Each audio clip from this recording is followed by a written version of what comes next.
जय हिंद दोस्तों। आप सभी का स्वागत है हमारे इस YouTube channel SSC infinity academy में।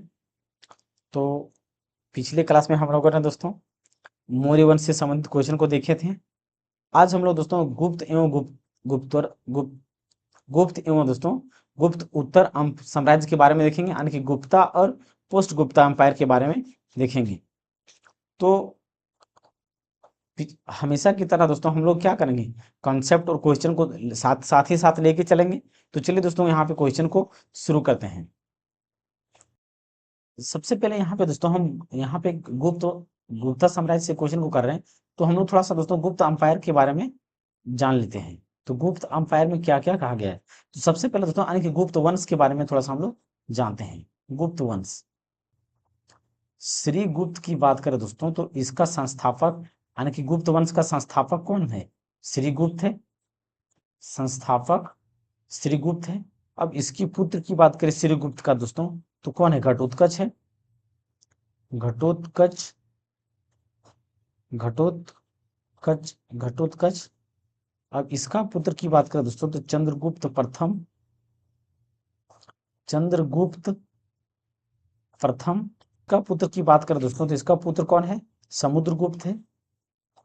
समुद्रगुप्त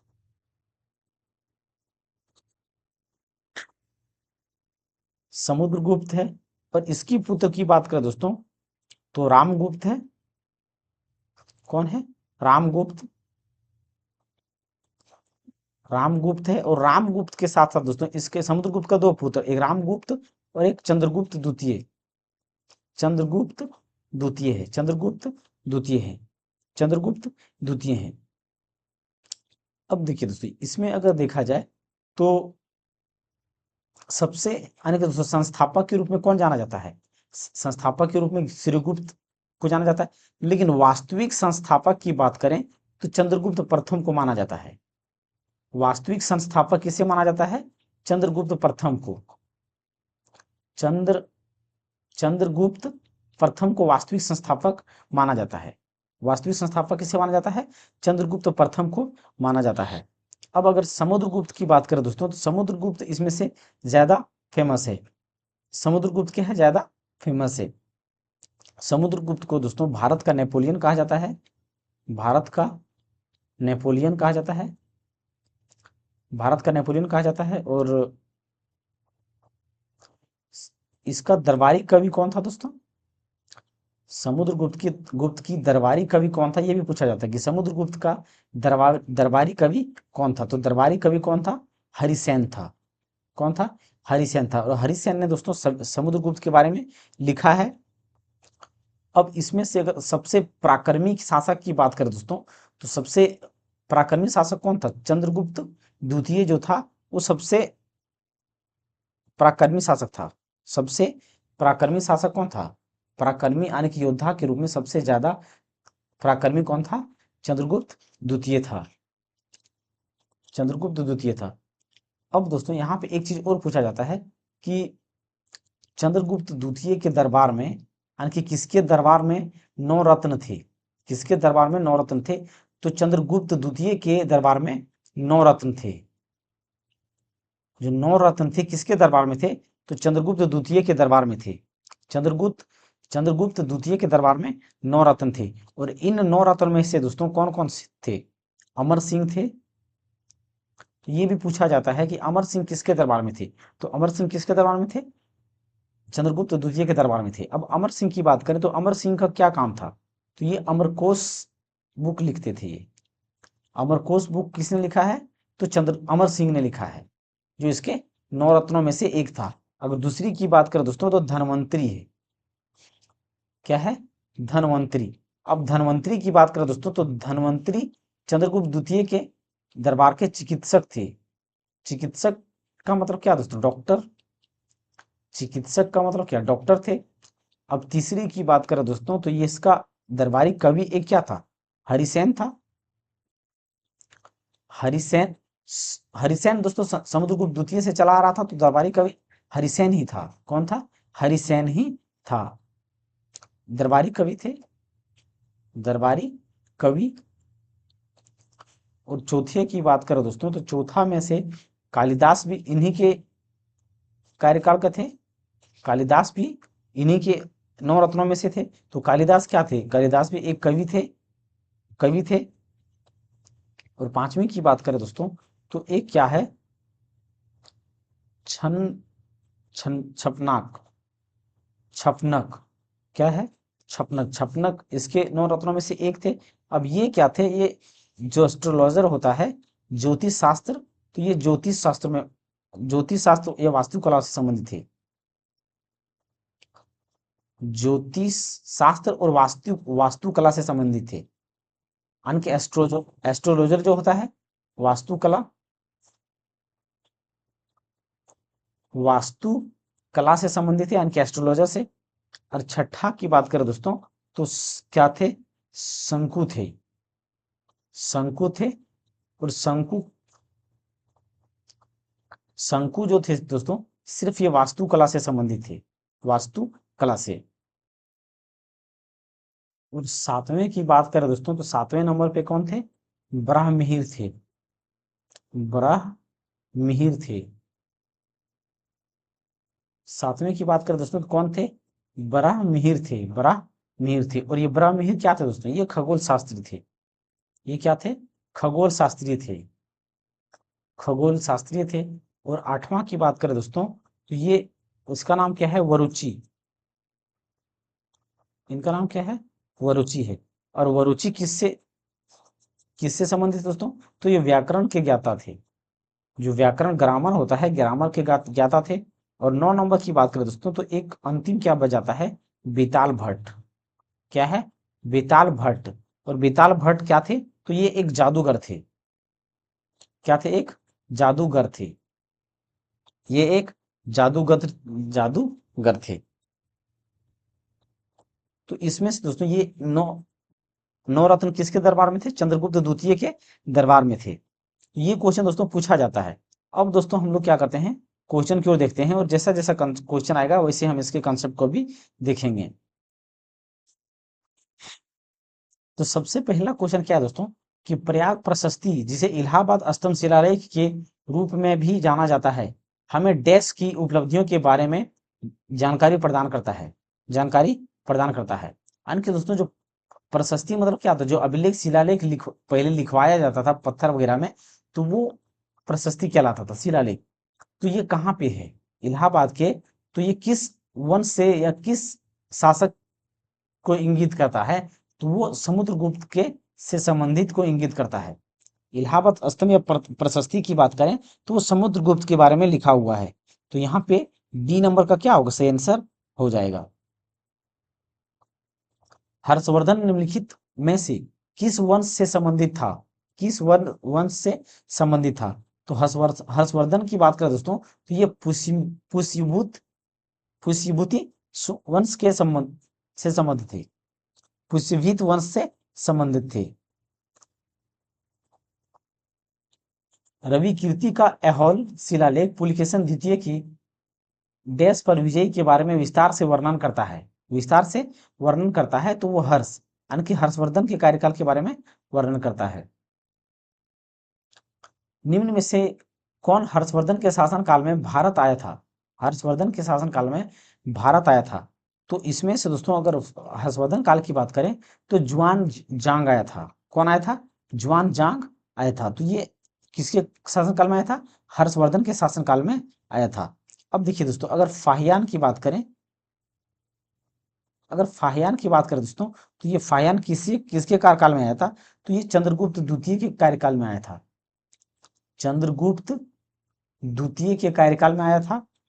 और अगर इब्न बतूता की बात करें, तो ये मोहम्मद बिन तुगलक के कार्यकाल में आया था। मोहम्मद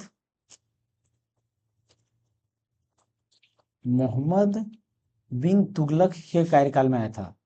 तुगलक के कार्यकाल में आया था। और मार्को पोलो की बात करें, तो मार्को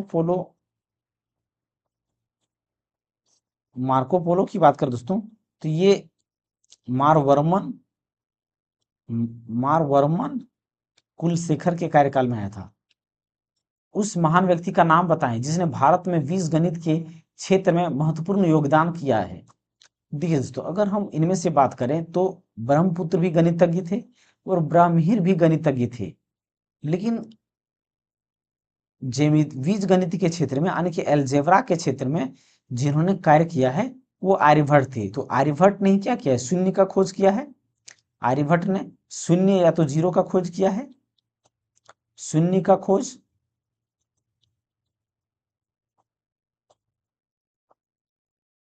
इनमें से कौन राजा हर्षवर्धन के दरबारी कवि थे? दरबारी कवि थे। तो दरबारी कवि की बात करें दोस्तों तो ये बाणभट्ट के दरबारी कवि थे, यानी कि हर्षवर्धन के दरबार में रहने वाले कौन थे?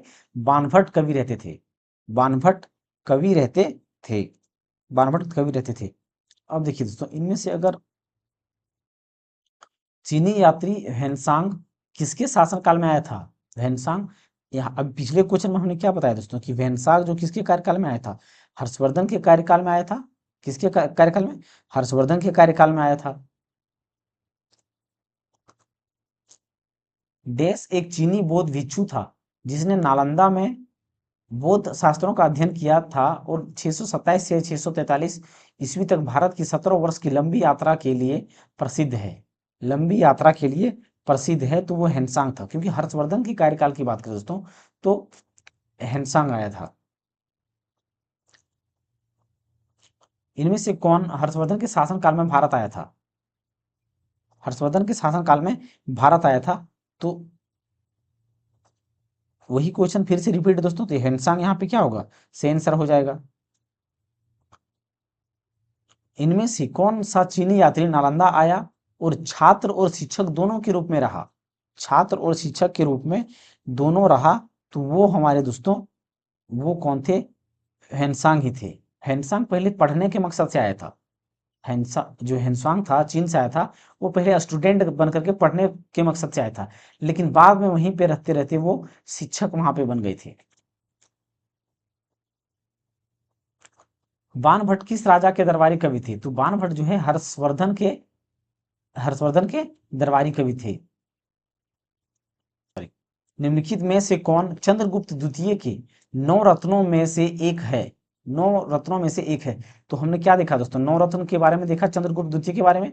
तो बारहमीर क्या था? उनके 9 रत्नों में से एक था, लेकिन विशाखादत्त या तो मोगलाना या ब्रह्मगुप्त नहीं थे। इनमें से किसी भारत के नेपोलियन के रूप में जाना जाता है? तो स्टार्टिंग में ही हमने बताया दोस्तों कि समुद्रगुप्त को भारत के नेपोलियन के रूप में जाना जाता है।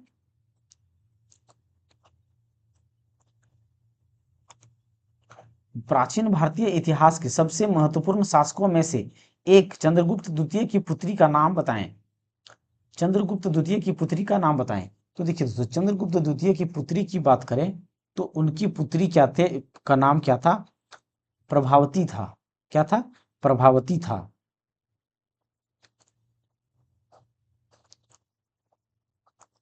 विक्रमादित्य किस प्रसिद्ध गुप्त शासक का एक अन्य नाम है? एक अन्य नाम है। तो विक्रम आदित्य दोस्तों, यानी कि चंद्रगुप्त द्वितीय को दोस्तों विक्रम आदित्य की उपाधि दिया गया था। क्या चीज? उपाधि दिया गया था। तो विक्रम आदित्य क्या है? चंद्रगुप्त द्वितीय का एक अन्य नाम है, यानी कि अन्य नाम यानी कि उपाधि है। सुप्रसिद्ध काव्य मेघदूत इनमें से किसकी कीर्ति है? मेघदूत किसकी कीर्ति है? तो मेघदूत लिखने वाला कौन है दोस्तों? कालिदास है। मेघदूत को किसने लिखा है?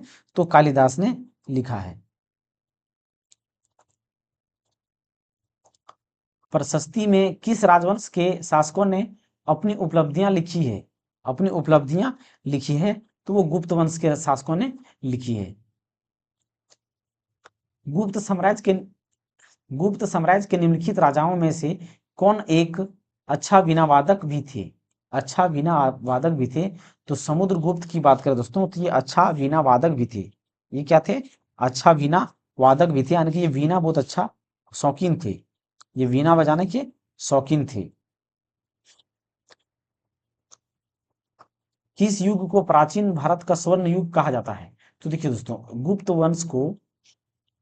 वंश को स्वर्ण युग के रूप में जाना जाता है। भारत का स्वर्ण युग यानी कि स्वर्ण युग के रूप में जाना जाता है। स्वर्ण युग के रूप में जाना जाता है। क्यों जाना जाता है दोस्तों? क्योंकि देखिए उसी के समय में कालिदास, जो सबसे प्रसिद्ध कवि थे कालिदास थे, आर्यभट्ट भी उन्हीं के कार्यकाल में से आते हैं जिन्होंने जीरो का खोज किया। ब्राह्मीर भी इन्हीं के कार्यकाल में आते हैं। ब्राह्मीर ब्राह्मीर इन्हीं के कार्यकाल में आते हैं। यानी कि दोस्तों जो नौ रत्न थे वो नौ रत्न इसलिए नहीं कहा गया क्योंकि ये नौ रत्न में ऐसे जितने भी 9 लोग थे वो बहुत ज्ञानी लोग थे। क्या थे? बहुत ज्ञानी लोग थे, इसीलिए गुप्त वंश को क्या कहा जाता है? स्वर्ण युग कहा जाता है। प्राचीन भारत का स्वर्ण युग के रूप में जाना जाता है। तो मौर्य साम्राज्य, चोल साम्राज्य, गुप्त साम्राज्य 4वीं शताब्दी। तो यहाँ पे गुप्त साम्राज्य 4वीं शताब्दी से आंसर हो जाएगा।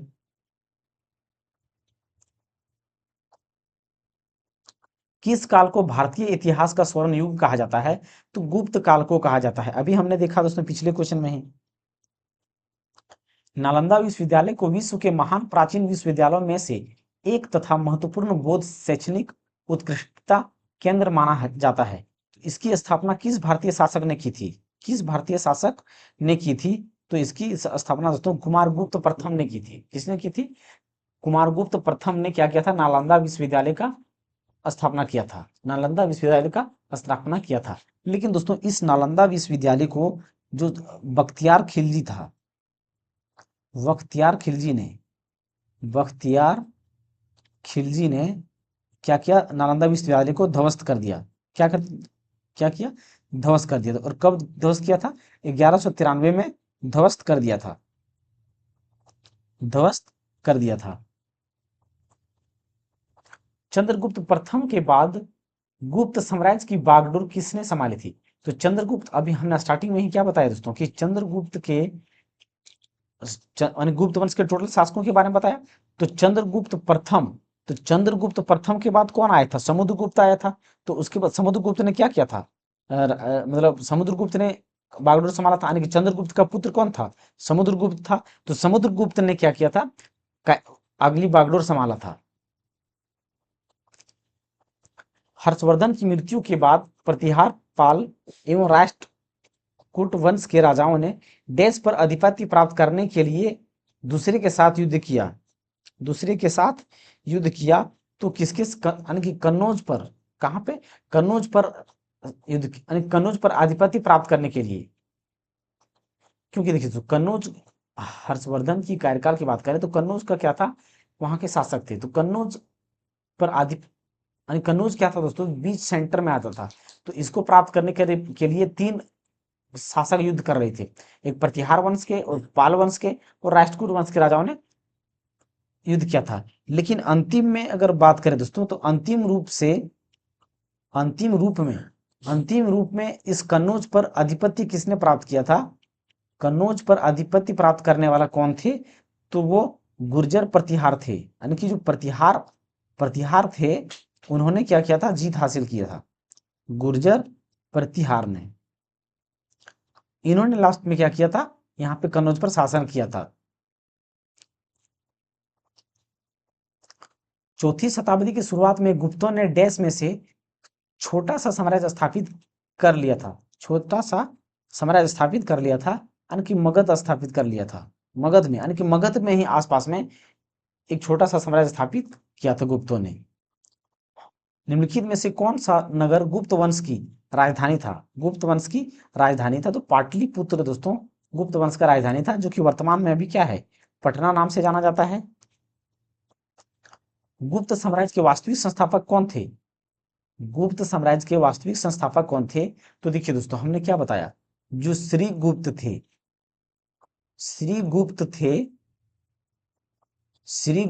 जो थे वो संस्थापक थे।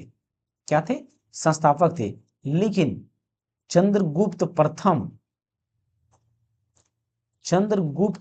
जो थे, चंद्रगुप्त प्रथम क्या थे? वास्तविक संस्थापक थे। लेकिन ऑप्शन में तो दोस्तों चंद्रगुप्त प्रथम दिया ही नहीं गया है।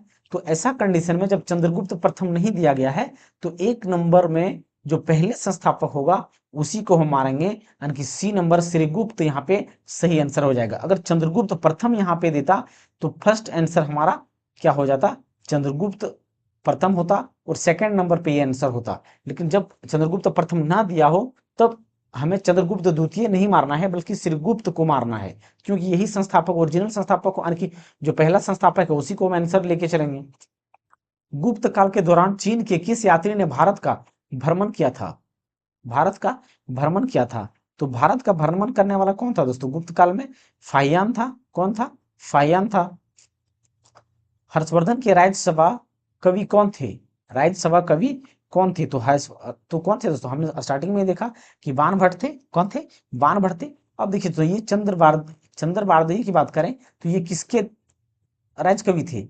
पृथ्वीराज चौहान के राज कवि थे। आगे हम लोग पढ़ेंगे इसके बारे में। पृथ्वीराज पृथ्वीराज चौहान के राज कवि थे। पृथ्वीराज चौहान के राज कवि थे। और अगर हम बात करें दोस्तों यहाँ पे जयदेव की, तो जयदेव किसके किसके यानी कि जयदेव जो है किस राजा के यानी कि राजकीय कवि थे?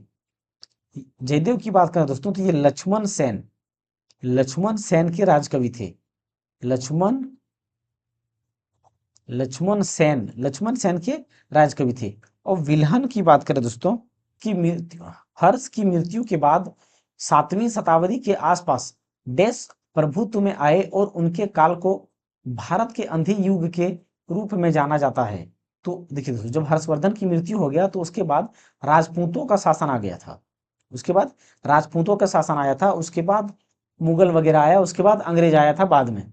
नहीं दोस्तों पहले क्या आया? राजपूत आया, उसके बाद राजपूत के बाद हाँ मुगल आया, उसके बाद अंग्रेज आए थे। चंद्रगुप्त द्वितीय ने गुप्त साम्राज्य का डैश ईस्वी में गुजरात तक विस्तार कर लिया था। तो वो 390 में दोस्तों चंद्रगुप्त द्वितीय ने क्या किया था? जैसे कि हमें क्या बताया दोस्तों कि जो गुप्त वंश का सबसे प्रतापी शासक कौन था? तो वो चंद्रगुप्त द्वितीय था, सबसे प्रतापी शासक था।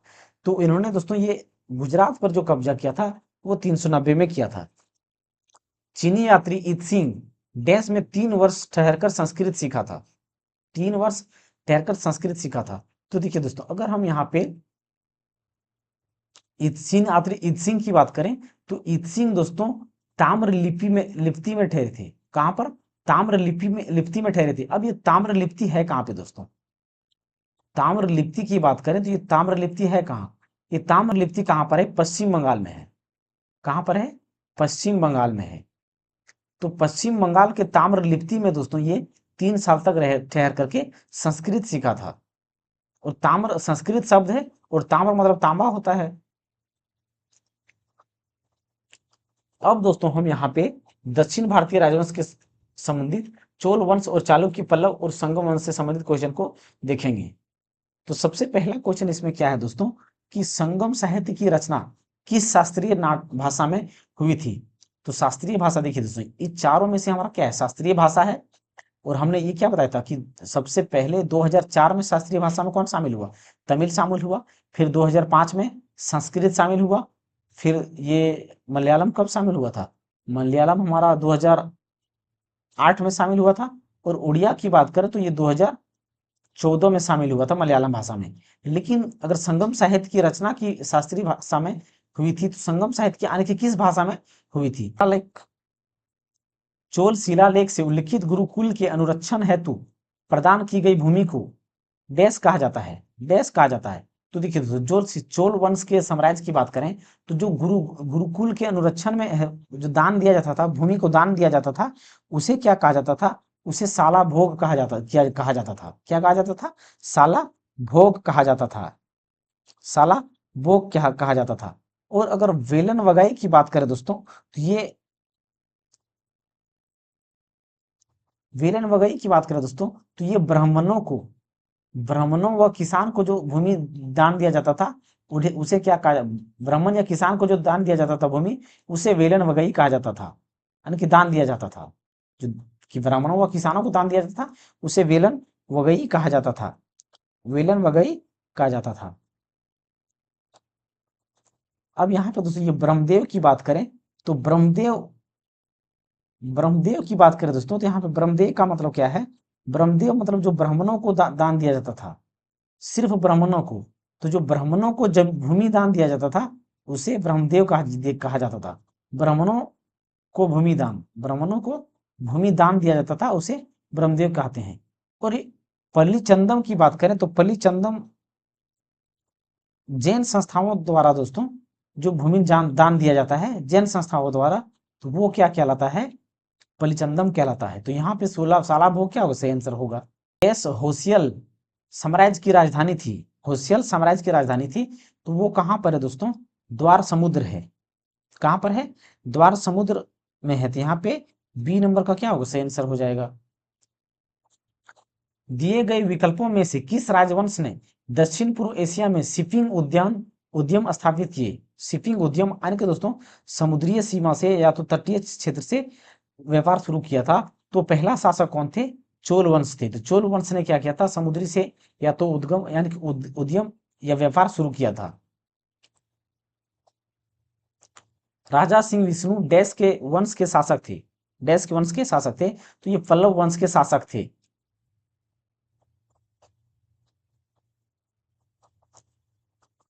पुलकेशिन प्रथम और पुलकेशिन द्वितीय नामक शासक डैश से संबंधित थे। डैश से संबंधित थे। तो देखिए दोस्तों, अगर पुलकेशिन और इसकी बात करें तो ये कौन से संबंधित थे? चालुक्य वंश से संबंधित थे। किससे संबंधित थे? चालुक्य वंश से संबंधित थे। अगर हम यहाँ पे दोस्तों चालुक्य वंश की बात करें तो थोड़ा सा चालुक्य वंश के बारे में बात कर लेते हैं, क्योंकि ये चालुक्य वंश दोस्तों बहुतों पूछा जाता है। इसके बारे में थोड़ा सा देख लेते हैं। चालुक्य वंश, चालुक्य वंश की बात करें दोस्तों तो सबसे पहला शासक की बात करें तो पहला शासक कौन थे? पुलकेशिन प्रथम थे। पुलकेशिन पुलकेशिन प्रथम थे। और इसके बाद दोस्तों कौन शासन थे? कीर्तिमान प्रथम। कीर्ति कीर्तिमान कीर्तिमान प्रथम थे। कीर्तिमान प्रथम थी। इसके बाद बीच में एक दूसरा कोई शासक आ गया था, यानी कि इसकी चालुक्य वंश के अलावा मंगलोस मंगलेश नाम का कोई शासक आ गया था बीच में कोई मंगलेश नाम का शासन आ गया था। उसके बाद कीर्तिमान की बात करें तो कौन था? पुलकेशिन द्वितीय था। पुलकेशिन द्वितीय था। कौन था? पुलकेशिन द्वितीय। और पुलकेशिन द्वितीय की बात करें तो विक्रमादित्य प्रथम। विक्रमादित्य विक्रमादित्य प्रथम आया। फिर कौन आया दोस्तों? विनय आदित्य आया। कौन आया? विनय विनय आदित्य। विनय आदित्य आया। कौन आया? विनय आदित्य। इसके अलावा दोस्तों और दो तीन शासक आया था। इसके अलावा और दो तीन शासक आया था, लेकिन अंतिम शासक के बारे में मैं फिर से यहाँ पे पूछा जाता है इसलिए बता देता हूँ। अंतिम शासक, चालुक्य वंश का अंतिम शासक कौन था? तो अंतिम शासक कीर्तिमान द्वितीय था। कीर्ति कीर्ति कीर्तिमान द्वितीय क्या था? अंतिम शासक था। किसका? चालुक्य वंश का अंतिम शासक कीर्तिमान द्वितीय था। और पहला शासक पुलकेशिन प्रथम कह सकते हैं, या तो इसे दोस्तों राजा राजा जय सिंह के नाम से भी जाना जाता है इसे। पुलकेशिन द्वितीय किस राजवंश का सर्वाधिक प्रख्यात शासक थे? तो देखिए हमने क्या बताया दोस्तों कि जो चालुक्य वंश के पुलकेशिन द्वितीय थे वो सर्वाधिक प्रख्यात शासक थे। देश 7वीं और 8वीं सदी में बहुत शक्तिशाली हो गए और कांचीपुरम उनकी राजधानी थी। कांचीपुरम राजधानी थी राजधानी थी। तो वो हमारा दोस्तों पल्लव वंश थे। पल्लव वंश थे। कांची देश की राजधानी थी। तो कांची किसकी राजधानी थी? तो कांची दोस्तों पल्लव वंश की राजधानी से ऊपर अगले क्वेश्चन में देखा हमने। देश पांड्या वंश की राजधानी थी। तो पांड्या वंश की राजधानी कहाँ पे थी दोस्तों? तो मदुरई थी। कहाँ पर है? पांड्या वंश की राजधानी मदुरई है। देश ने मदुरई के पास आसपास के क्षेत्र पर शासन किया और 13वीं शताब्दी में सर्वोत्तम सुरक्षता प्राप्त की। सुरक्षता प्राप्त की। तो वो पांड्या वंश थे। पूर्व चोल राजाओं में से किससे सबसे महान माना जाता है? सबसे महान माना जाता है। तो सबसे महान कौन है दोस्तों? करिकल है। पूर्व चोल राजाओं की यानी कि चोल वंश की बात करें तो करिकल को सबसे महान माना जाता है।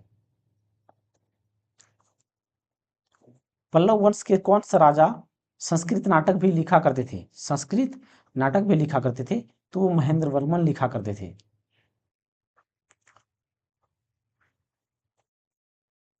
किस चालुक्य राजा ने कन्नौज के राजा हर्ष को पराजित किया था? हर्ष को पराजित किया था? तो पुलकेशिन द्वितीय को पराजित किया था। तो पुलकेशिन द्वितीय ने दोस्तों कन्नौज के राजा को हर्ष को पराजित किया था। चोल राजवंश के अंतिम शासक कौन थे? चोल राजवंश के अंतिम शासक कौन थे? तो राजेंद्र चोल तृतीय थे। कौन से चोल राजा ने मालदीव के द्वीपों पर दरियाई विजय पाई थी? दरियाई विजय पाई थी। तो वो राजा राज थे। राजा राज थे। प्रारंभिक चेर वंशीय यानी कि चेरा डायनेस्टी राजाओं ने किन राज्यों पर शासन किया था? किन राज्यों पर शासन किया था? तो तमिलनाडु और केरल में शासन किया था। किस भारतीय राजा ने पूर्व एशिया के कुछ हिस्सों को जीतने के लिए नौसैनिक शक्ति का इस्तेमाल किया था? नौसैनिक शक्तियों का इस्तेमाल किया था। तो वो राजेंद्र चोल ने। राजेंद्र चोल ने। तो देखिए दोस्तों, हमने क्या देखा पहले कि चोल वंश ने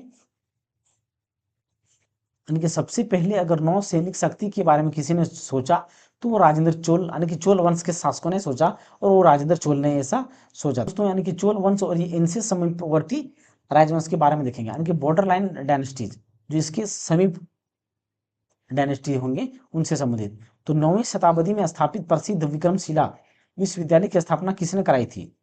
किसने कराई थी? तो ये दोस्तों धर्मपाल ने कराई थी। सबसे प्रसिद्ध पशुचारण और शिकारी जनजातियां मंगोल बसे हुए थे। तो ये दोस्तों मध्य एशिया से आए थे। कौन कहाँ से आए थे? मध्य एशिया से आए थे। तो मंगोल के थे। और चंगेज खान दोस्तों एक क्वेश्चन पूछा जाता है कि चंगेज खान कौन थे? चंगेज खान की बात करें दोस्तों तो चंगेज खान चंगेज खान कौन थे? तो चंगेज खान दोस्तों एक मंगोल थे। चंगेज खान कौन थे?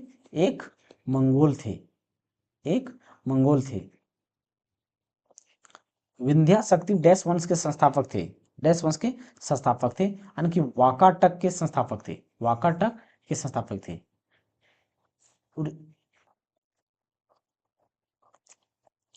पाल राजवंश का पहला राजा कौन था? पाल वंश का पहला राजा कौन था? तो वो गोपाल था। कौन था? गोपाल था। इनमें से कौन सा राजवंश दक्षिण भारत से संबंध नहीं है? दक्षिण भारत से संबंध नहीं है। तो वो पाल है। पाल है क्योंकि देखिए तो अगर दक्षिण भारत का मतलब क्या है, जैसे कि भारत का जो निचला हिस्सा हमारा है वो दक्षिण भारत कहलाता है। कर्नाटक वगैरह, कर्नाटक, केरल, तमिलनाडु, आंध्र प्रदेश, ये क्या है? दक्षिण भारत का हिस्सा कहलाता है। तो पाल वंश हमारा दोस्तों दक्षिण भारत का हिस्सा नहीं है। बल्कि बाकी पांड्या, सातवाहन, पल्लव क्या है? दक्षिण भारत का हिस्सा है। तो यहाँ पे दोस्तों हमारा ये टॉपिक भी कंप्लीट होता है। तो आई होप दोस्तों आप सभी को ये वीडियो अच्छा लगा होगा और हेल्पफुल मिलेगा। तो अगर आप हमारे इस चैनल में पहली बार आए हैं तो हमारे इस चैनल को सब्सक्राइब करें और बेल आइकन को दबाएं दोस्तों। साथ ही साथ दोस्तों के साथ शेयर अवश्य करें। थैंक यू दोस्तों। जय हिंद। मिलते हैं अगली क्लास में।